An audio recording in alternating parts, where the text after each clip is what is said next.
చివరి ధాన్యం గింజ వరకు కొనుగోలు చేస్తాం. రైతులు పండించిన ధాన్యాన్ని చివరి గింజ వరకు ప్రభుత్వం కొనుగోలు చేస్తుందని రాష్ట్ర ఎస్సీ కార్పొరేషన్ చైర్మన్ నగరిగారి ప్రీతం అన్నారు. అకాల వర్షాల వల్ల ధాన్యం తడిసినా రంగు మారినా పూర్తి మద్దతు ధరతో కొనుగోలుకు ప్రభుత్వం సిద్ధంగా ఉందని తెలిపారు.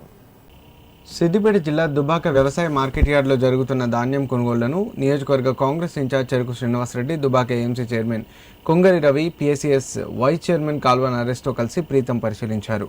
కొనుగోలులో ఏర్పడుతున్న ఇబ్బందులను గురించి రైతులను అడిగి తెలుసుకున్నారు. కొంతమంది మిల్లర్ల స్వార్థపూరిత ఆలోచనల వల్ల ధాన్యం తూకం వేసిన బస్తాల తరలింపు దిగుమతులకు వారం రోజుల కన్నా ఎక్కువ సమయం పడుతుందని రైతులు ఆయన దృష్టికి తీసుకొచ్చారు. వెంటనే పూర్తి స్థాయిలో ధాన్యం కొనుగోలు చేసేలా చర్యలు చేపట్టాలని డిఎస్ఓ తనుజాను ఫోన్ ద్వారా కోరారు.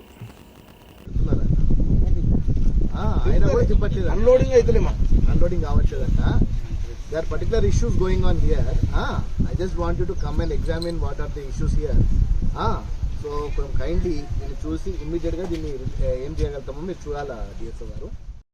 అనంతరం దుబ్బాక కాంగ్రెస్ పార్టీ క్యాంపు కార్యాలయంలో పార్టీ బిఎల్ఓలకు ఓటర్ జాబితా ప్రత్యేక సమగ్ర సవరణపై నిర్వహించిన అవగాహన కార్యక్రమంలో ముఖ్య అతిథిగా పాల్గొని మాట్లాడారు. ఓటర్ నమోదులో అవకతవకలు జరగకుండా అర్హులైన ప్రతి ఒక్కరికి ఓటు హక్కు ఉండేలా చూడాలని కోరారు. అర్హులైన పార్టీ మద్దతుదారుల ఓట్లు తొలగిపోకుండా చూడాలన్నారు.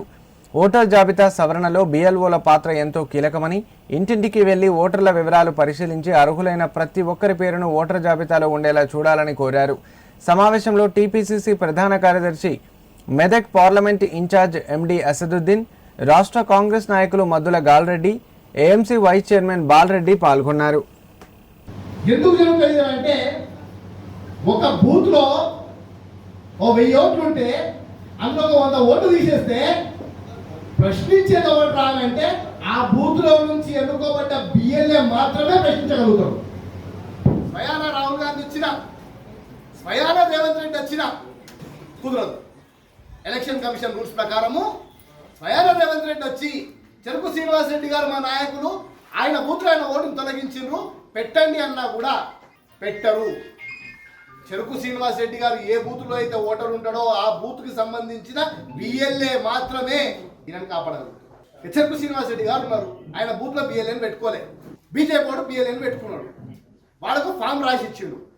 ఈయన పేరు చెరుకు శ్రీనివాస్ రెడ్డి కాదు, ఈయన పేరు చెరుకు ప్రీతం రెడ్డి అని రాసి ఇచ్చిండు.